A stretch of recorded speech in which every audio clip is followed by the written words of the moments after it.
Question number 106 परिसीमा अधिनियम 1963 की धारा 115 के प्रावधान किस पर लागू नहीं होते? इंपॉर्टेंट, नहीं होते हैं। वाद पर, किसी डिग्री के निष्पादन के आवेदन पर, अपील पर और ये सभी। तो जैसा कि हम जानते हैं कि लिमिटेशन अधिनियम की धारा जो 15 है वो वाद पर लागू होती है, निष्पादन की कार्रवाई पर भी लागू होती है। या किसी आदेश या स्टे द्वारा अगर निष्पादन को रोक दिया गया है या किसी वाद की कार्रवाई को रोक दिया गया है तो वह समय जो है वो एक्सक्लूड कर दिया जाएगा। परंतु अपील के संबंध में इस धारा में कोई प्रावधान नहीं किया गया। तो इसका मतलब है कि इस प्रश्न का जो आंसर है वो 3, अपील पर धारा 15 लागू नहीं होती है।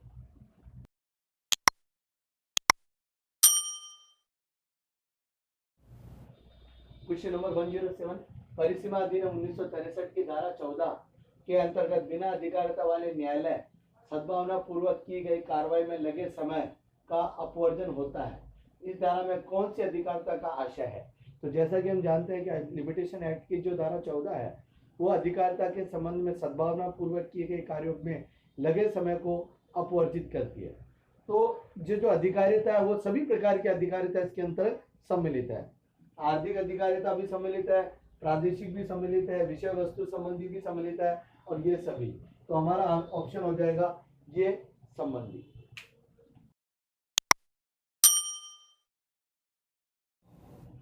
क्वेश्चन नंबर 108 स्थावर संपत्ति के कब्जे के संबंध में वाद लाने हेतु समय सीमा क्या है? 1 वर्ष, 3 वर्ष, 12 वर्ष और 30 वर्ष।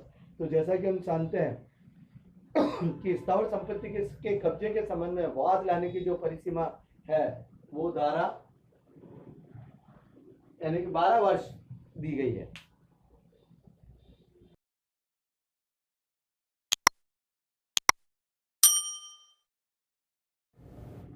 तो सेक्शन 109 न्यासी के रूप में हस्ताक्षरित या वसीयत की गई और तत्पश्चात न्यासी द्वारा बुनियाद प्रतिफलात अंतरित की गई जंगम संपत्ति के कब्जे के लिए प्रत्युत्तर हेतु वाद की समय सीमा क्या होगी? यानी कब्जे का प्रत्युत्तर, वो भी जंगम संपत्ति। जंगम संपत्ति के कब्जे का प्रत्युत्तर के संबंध में जो लिमिटेशन रहती है वो 3 वर्ष देती है। तो जो लिमिटेशन एक्ट की जो सारणी बनी हुई है पीछे उसमें इस प्रश्न का आंसर मेंशन है।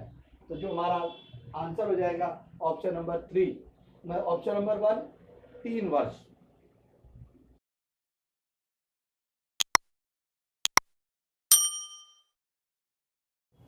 क्वेश्चन नंबर 1010 किसी एक पक्षीय पारित डिग्री को अपास करने के लिए आवेदन की समय सीमा क्या है?